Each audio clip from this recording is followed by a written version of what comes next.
Hi, everybody. This is Erica Mello and Susan Clinton, and welcome to episode number 106.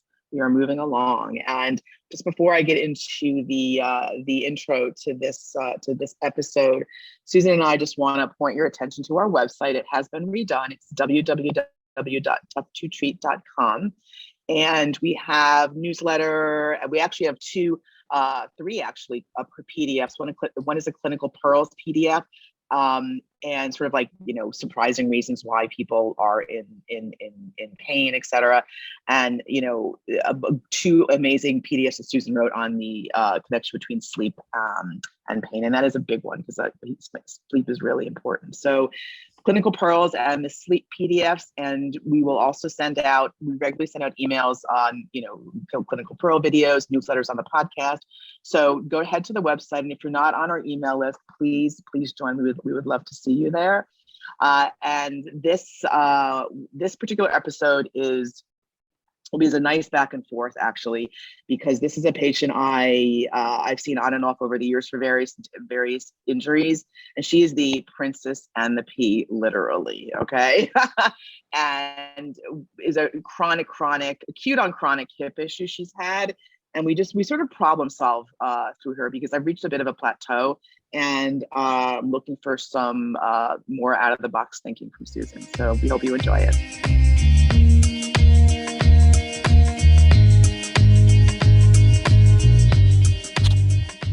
Hi, everybody. This is Erica Mello and Susan Clinton, and welcome to episode number 106. How are you, Susan? I'm good. How are you? I'm good. Rainy, foggy here in New York. And where are you these days now? Oh, I'm still. Where in the world is Susan Clinton? I know. I'm still out west. I'm in Grand Junction, Colorado today, and we're heading up to the Black Hills of South Dakota today. So. Looking forward to that. We wanted to thank everybody for your grace. We know the podcast got a little bit off schedule as we moved into the end of the summer, the first of the fall. Erica had to completely move out of her New York office and into another space. And in New York, though. And as everybody probably knows or have heard, I'm en route to moving to my new home in northern Michigan.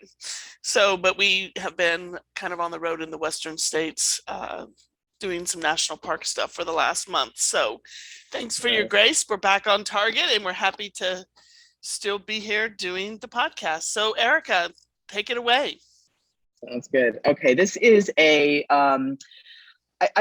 chose her because I don't want to say stuck, but I'm a little like, I need somebody else's opinion, because I've known this patient a long time, and she has to do the thing that bothers her every day, which is stairs. Okay. She has to do them. It's in her apartment here in New York. So she is probably in her late 70s. Her main issue is right lateral hip pain with a little bit of groin involvement, but it's really mostly, she points to the lateral by the bursa, the piriformis insertion, sort of like put their hand around that sort of glute, lateral posterior glute. And she has winding staircases in her apartment, not, usual here in New York City. It's, not many people have stairs or duplexes, but she does. And it's not straight stairs, it's windy. Okay. So I'll give you her medical history first. She has had significant low back issues. She has had at least, I think, 1 or 2 laminectomies years ago, and has, rallied from those and done well. She also has significant foot issues over the years, once again, on and off, heel pain. It's her right hip. She sprained her left ankle, I would say probably about 5-6 months ago now.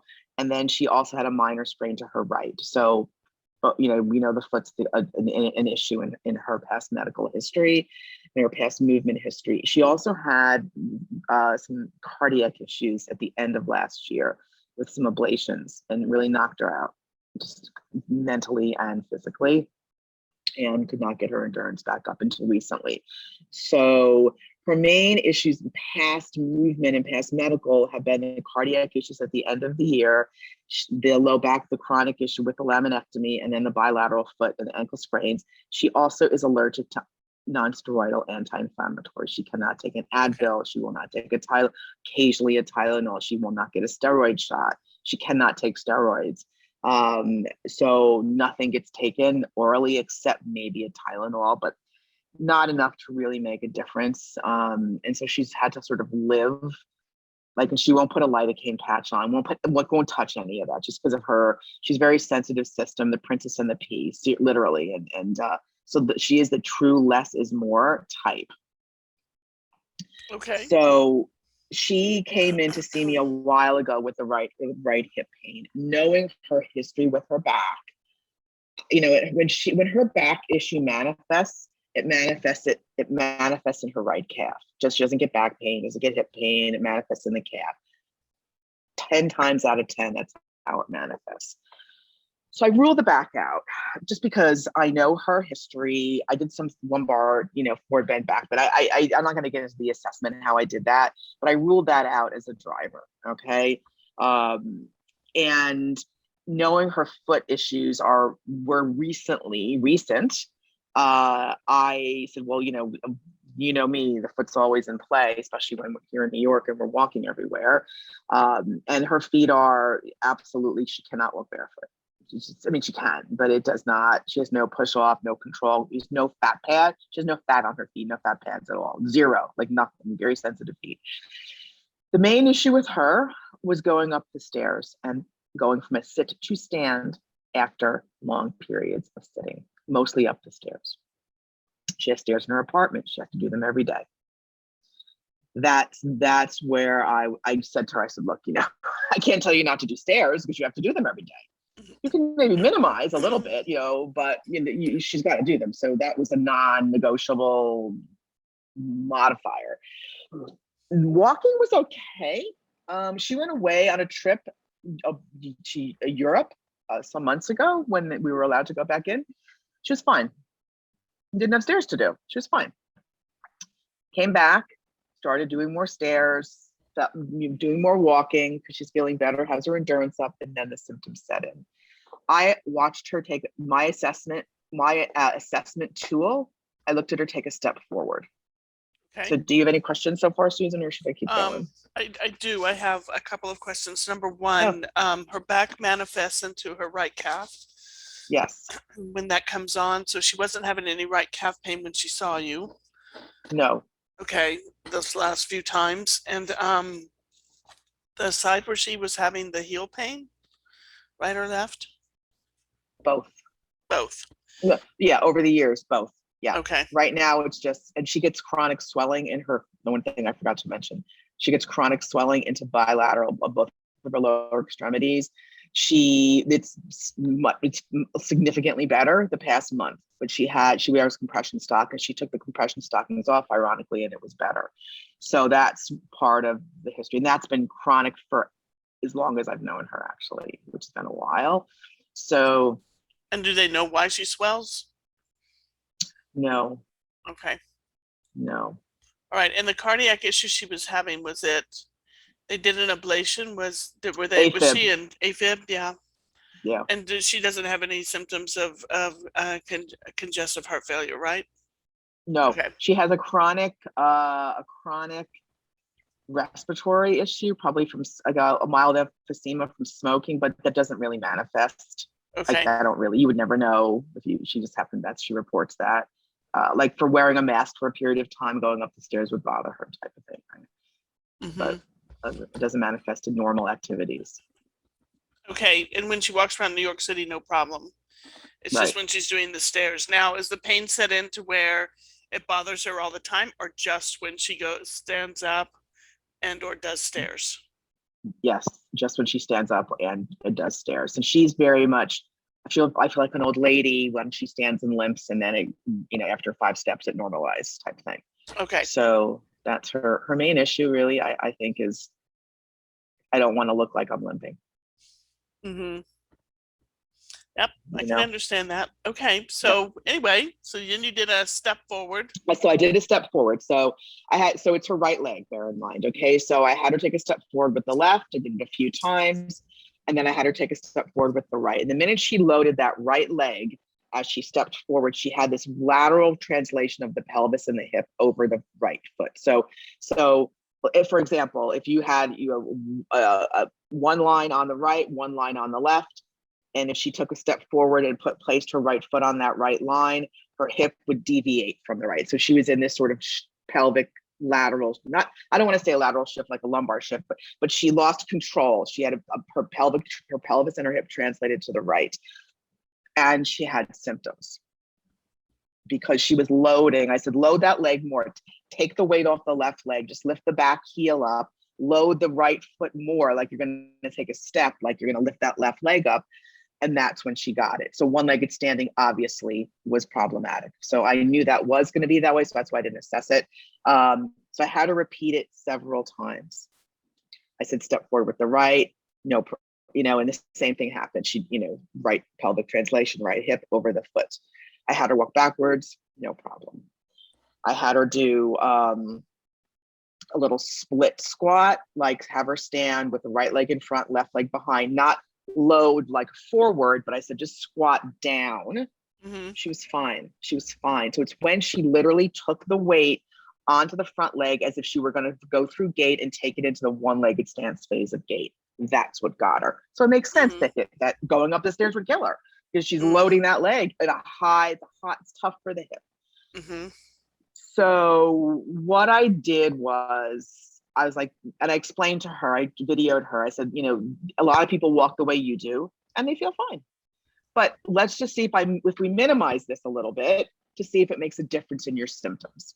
So I knew I was going to have to go to the foot at some point, but I didn't want, because it was an acute issue or an acute on chronic. So you know what, I'm gonna, because it was so obvious. So all I did was put my hands on her hips and I Mm-hmm. minimized the pelvic. I literally, I don't know how we can make this up, but what we want to call this, but I put my hands on her hips. I took a step forward and I really was working hard because she really wanted to shift that pelvis to the right. And she's like, oh, I don't feel it. I was like, okay. So I knew minimizing that translation was going to help. Okay, Mm-hmm. whether I did that by direct intervention or indirect in the foot or whatever, or told her to figure it out herself, minimizing that translation was going to help her. Mm-hmm. Okay. So I'm going to fast forward a little bit because people are going to say, well, did you test her hip strength? I did in open. I got her on the table. Okay. I had her do an open chain, literally hip abduction. I watched her squat. She didn't have any symptoms with her squat. It was bilateral. She didn't have any significant translation. So I said, so I'm going to fast forward and I'm going to backtrack a second. So I did test her strength. If I have to grade it, I would say a 4-, maybe bilaterally. She's not, horribly weak, but she's not, real strong because she's had that period of immobility last year because of the AFib, but it was equal. Okay. She had very little pain going into end range hip abduction. So I tested it in hip flexion and I tested it way in hip extension. We did a podcast on this a while ago. One of my Mm-hmm. patients, I remember we had him do hip extension and hip abduction. I did that with her, toes down, toes up, toes neutral. Yeah, was it a bit weaker than the left? Yes, a little bit. Problematic, not as much as when she loads in the closed chain, one-legged standing position. Okay. That's So, interesting.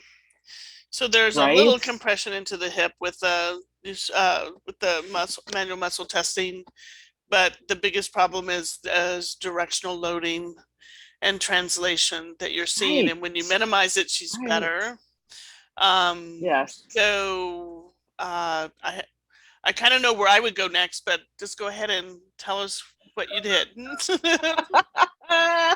Well, bear in mind, the audience, I do know this woman. So, I do know her. So I know how she would respond to a lot of things. So I'll sort of backtrack just a little. I did look at her feet because, she's got the chronic issue there. She has no push off, no fat pads, zero. No control on her foot at all. I could not have her shoes on in the office. So I watched her walk in a certain part of the office where we can have the shoes. So she walks okay. She has very sort of, I can explain this to her. She has like a waddling gait, you Mm-hmm. know, like not in a bad way cosmetically, but she kind of waddles. So she doesn't have that push off that Right. we She goes side have. to It's just side waddling. instead. She goes exactly. So she's got Yeah. great inversion, eversion, right? But she doesn't have the push off. And I watched her walk and I went, but she's always walked that way. But nonetheless, I think it may be an issue. She sprained both of her ankles recently, right? And so it's more so then. So I just for the audience, when I tested her strength, I tested short lever hand above the knee, long lever hand at the ankle. I made her bridge. I just did a bunch of things while I had her on the table. Not problematic. I was looking for symptom provocation there or anything that was non-optimal like I saw in standing. And I did not find that. So I'm going to stop and you let me know what you think from there. And then I'll Yeah. go tell you what I did. My question is with her in just regular standing, and you did, when she was just in regular standing, is she back on her heels? You said she doesn't have any push off. Does she kind of hang back Yeah. on her heels and her Yes. thorax is kind of posteriorly kind of Yes. displaced a bit? Is her bum Yes. tucked under? Not as much. No, but she definitely is on her heels for Okay. sure. And she Yeah.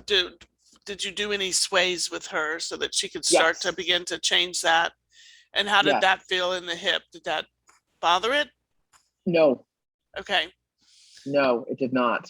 Mm-hmm. To get her on her front, like I had her do some toe heel walking to get her more on the forefoot, and she was okay with that. But she's like, oh, I really am on my heels, and but that's she's always done that way. But that is definitely I had her go side to side as well. So I tried Mm-hmm. to get her over to her left. She was able to do that. The minute I got her over to the right, and then I started going a little further, she started to do this left side bend, just sort Yeah. of jet the hip out a bit more. Uh-huh. So me, I'm looking right to the foot at that point, but I had to not prove that. I wanted to just prove that bias of mine. So because the hip was being loaded, although the hip was being loaded in a non-optimal way in closed chain, you still can have, and it wasn't so much in open chain, but the foot can still be a driver in open chain. It's the neural representation in the brain at the end of the day. So Yeah. I don't know. What do you think so far? And then So I'm just beginning to, if we're gonna like move away from the foot just a little bit, I'm heading yeah, into the thorax and the shoulder here to kind of see what needs to happen. I'm just wondering with that translational kind of piece, if there's a rotational piece in there too, that if you put her hands on the wall, would that take that away and help her start to learn to optimally load? Is the thorax shifting because of the pain, or is the thorax shifting because of how she's been walking forever, or is it shifting because she's got this windy staircase? And I'm just wondering about this windy staircase, and because the stairs are going to be very narrow on one end and wide on the other, and so there may be a component going on there going up that's feeding into this because of how she has to hold on to the stairs. She doesn't have this yes, problem coming down, loading onto her right leg. It's just she going up, does. right? She does. No, she does as well going down. Okay. But Okay. yeah, as well going down. But I forgot to tell you, typical fashion, she has a right shoulder problem, right? Mm-hmm. I forgot to mention, probably like I don't remember, it's many years, but rotator cuff. And it has on and off bothers her. She is the person that has injuries that go away and they come back every so often, Yeah. right? But you're absolutely right. Those stairs are like I'm doing this with my finger, they are a windy staircase. Yeah, they wind around each And other. she does absolutely hold on big time. Mm-hmm. So, and if she's, I don't know which side is the railing on, coming down and going up. Railings on both sides. Oh, so she has both sides that she holds on to, but she still is going to be shifting towards the bigger stair, probably. Yeah. The wider part of the stair. Yeah, the wider part of the stair. Yes, that's a good point. I'm gonna have to ask her. Yeah. So that might be something kind of fun to set up in the clinic if you can at least set up 2 or 3 step ups where they're going in a direction that she goes at Yeah. home and see what happens. But I would even back it up though and put her hands on the wall and see what her, even for just the split, squat, and for Yes, the yes. push off, as she, because she can be, she can step, she can have her hands on the wall and step forward and load, and see if she can't figure that out somehow Control it. motorically by Yeah. taking the rotation away from her with the hands on the wall. It might even make it worse. I don't know. That'd be one thing Yeah. to kind of check out and see. Um, and then of course, Absolutely. if it does straighten up and you can, get things a little bit better, then you can always go to your TheraBand in the wrist, type of deal, or, to make it more Yeah, yeah, dynamic. But exactly. I'm just, it may be one of those things. Does she have anybody that can video her Her going husband. up and Yeah. down the steps? Yeah. Yeah. Absolutely. Because that way you could really see what she's doing, Because like, yeah. yeah, because when she was abroad in Europe, she had zero problem. Zero. hmm hmm Zero. And And so you know, I'm also kind of wondering with her a little bit too, kind of putting, stepping back into the biopsychosocial piece. What is she afraid of? Is she, is there, she's afraid of getting older. yeah, but is she also afraid of falling, or is she afraid of something that, like what's happening on the stairs? Yeah. She's I clutching would that hard, and there's, I don't know. probably secondarily afraid of Yeah, and falling. so Yeah, she's maybe definitely some of afraid that of getting is older. driving the motor recruitment pattern, rather than just kind of allowing herself to shift and go up the stair easier. She's, really hanging on hard with her hands, which means that her feet are working overtime too. But that, there may be some underlying kind of worry that's going on in there that's causing her to have, this motoric overcompensation or over recruitment or under recruitment, or Yeah. or translating or something. Yeah. And I think it It's may have interesting. something to do with where the fattest part of the stair is too. Yes, exactly. Because I've been in the house, and Uh-huh. it is very windy, and all of her issues are on, most of them, except with the exception of the bilateral ankle, have been on her right side, right shoulder, right, the laminectomy, the right calf, the right hip. And she does the stairs fairly frequently. So on the wall, I had her on the wall, but I did not assess. I normally do normal, narrow, wide on the wall. I did not do that with her. And I will do that when Yeah. I see her. I'm actually seeing her soon. I have her on the wall doing wall squats, which she's fine with. I'm like, well, of course, it gives you a reference for center. You can center yourself. So I will do that with the normal, narrow, wide. But as I'm talking to you, I do believe that the rotation, because there are days where she feels fine, like, and she's doing the stairs. So I'm like, there's something in her brain that, because it's so inconsistent, she does the stairs every day, but there are days where she feels pretty okay. And I'm like, well, there's something else. There's a neuro wind up that there for something in her brain, in her body, that's causing her to be fine one day and not the next. Or, it could be the number of stairs she does the day before, whatever. We haven't been able to find a pattern. I do believe that when her hip is flared, any stairs would bother her, just because that's a tough load for the hip.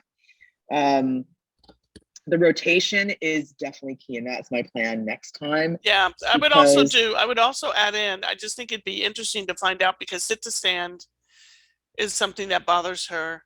Yes. I, grab whatever you have, a pole. I believe you're in a Pilates studio. Yes. If you've got a pole or something, like you call it a Moses stick. I usually have walking sticks, so I use those a lot. But have her, put the pole between, just right in front of her. And, and then as she leans forward, the pole leans forward, to stand up, and watch and see what's happening with her head in that pole. Because if there's a twist in her thorax, that's going to show up every time. Yeah. And that may be a way to help her kind of see how much she's pushing over onto that side and loading that side. And, and it kind of have to say, she's been in her apartment for a long time. What chair is she sitting in? And when did she notice this? And is it because the chair rest is on the left or on the right? Like, is she leaning into the armrest on the right to get up, or is she pushing off on the left? I don't know, but taking those things away and having her use the pole will really show where she's having, recruitment problems and things like that. And so that could be, and then she could work on her feet a little bit that way too, like, let your feet go, and just see what's happening, like as she starts to grab things, so her feet tighten up as her hands tighten up. I'm just that whole little underlying, she's had sprained ankles, she's had that cardiac thing, and it took a long time to get back. I'm sure there was a lot of clutching and fear around the stairs when you don't feel good, when you may think you're going to pass out or something. I don't know, I'm putting words in her mouth, which I And don't she want couldn't to do do. stairs for a while. She slept downstairs. Yeah, so after the ablation. so wanting to return to be back to normal, but still worrying a little bit too. So I think it'll be something that'll be, that might be a little bit eye-opening. There may be something more, with her, the bilateral swelling. I'm just looking at her history. Yeah, And some of the other stuff. I'm just wondering how much of this, then you have cardiac issue with the AFib, and I'm just wondering how much of this may have like, we're talking a lot about a foot and a thorax driver musculoskeletally. That could be a piece of it, but I'm wondering if deep down the biggest driver might not be something like her vestibular system or her upper cervical system. Because that may be, with the ankle sprains, with the things, and and plus the waddling wide basis. Yeah, exactly. Right? So there may be some changes that, so maybe even something fun for her would be doing some of those eye exercises, and clock yourself, and just kind of getting some of those going, and see how she copes with, like, maybe doing the clock yourself on the wall with the eyes, just to kind of begin to help her change that up a little bit. And maybe as she does the stairs, she could do one stair and then kind of like take a moment, move her eyes around, do the next stair, take a moment, move her eyes and head around, so that she can kind of intentionally break up that, like, I don't want to, I got to keep it just like this to get up and down the stairs. Yeah, so absolutely, it's sounding to me like there's probably a little bit of a neural underpinning here. Agreed. Yeah, especially with the waddling gait, it offloads the nervous system, it offloads the thorax. She's always walked that way. And she's doing Pilates. I'm like, you can strengthen your hip and whatever, do footwork. And so I gave her, I do agree rotation is in the stairs is the issue. I do agree there's a fear component for sure. I do, and I like I gave her some forward and backwards sort of 12 to 6 stuff to do. Last time I saw her, just backwards, forwards. So the ironic thing is all the things I give her, she's pain free with, like zero problem. Like, right. Yeah. And that's the ironic thing, right? And the other piece of that, though, that may be okay. So now it's time to, as you give her those things, really watch what's happening with her eyes. Is she fixing her gaze? Is there, any jaw clenching going on? Or is, can she turn her head and do those exercises? No, I guarantee you she won't be able to do it. Yeah. And so that may be, when she's stable, she's okay. And when she's not stable, that may be where, and then of course, then you add the stairs and the loading and the, some of that maybe where that's showing up a little bit more. But if she could actually start playing around with, even if she doesn't have pain, that's a good place to start with her. It's like, what can we do here? How can we shake this up a little bit and get the neural system a little bit more nimble for her? Can she do, this exercise and put her arms in a different position? Can she look to the left and to the right as she's doing this one thing that you're like with bridging even? Do bridges up and down and look to the left and the right while you're doing it. Maybe one arm up, one arm down for the bridge, just, 1 foot up on a ball for the bridge, just, for easy stuff. But, even in, sitting and standing, sitting on the Swiss ball, and what happens when she sits on the Swiss ball and she tries to get up and tries to get down, you start making that one unstable, making her surface a little less solid.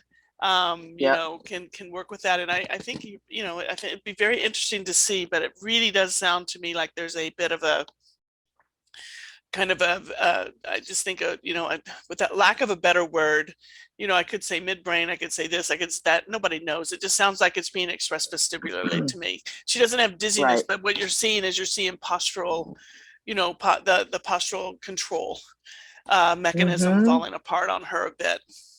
And so really challenging that postural control mechanism might be a really nice key for her for, just not feeling old. Right. That's exactly right. And I Mhm. think the waddling gait, and I always say to her, I need you to push off. And she's like, well, I need to have my shoes on. So she's got issues psychologically around the foot, both feet. And I said to her, I said, look, you're going to go to the Pilates instructor. You can strengthen your hip. You can do that.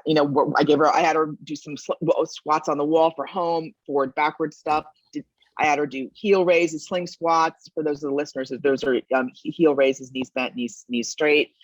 All done all that, okay? And all straight plane though. But her issue is the windy staircase. Yeah, and that So I makes do you have think to if she had turn your head and everything too. and she Or you're holds, and fixing so and holding and going down, step by step. exactly, So exactly, yes. So I exactly. kind of understand how that works.